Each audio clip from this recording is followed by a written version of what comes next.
तो एक्चुअली मेरा भाई मुझे बोल रहा था कब से नूर आप ही प्लेन बना दो, नूर आप ही प्लेन बना दो।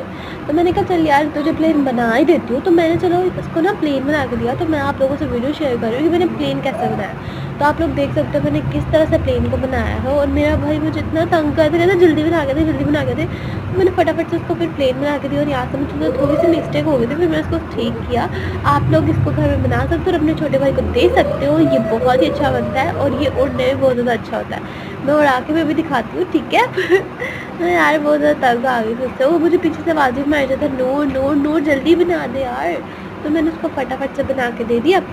और अभी ये देख सकते हो मैंने इसको इस तरह से फोल्ड किया है। और फोल्ड करने के बाद आप लोग प्लीज़ मेरी वीडियो को सब्सक्राइब कर देना। और इसको मैं साइड से इसके ना छोटे छोटे से पंख भी बनाऊँगी। तो आप लोग देख सकते हो ये मैंने इसके छोटे छोटे से पंख बना दिए और अपने इसको उड़ाऊँगी। और ये मेरा छोटे भाई के लिए रेडी हो चुका है प्लीज़। तो लाइक शेयर सब्सक्राइब। अल्लाह हाफिज़।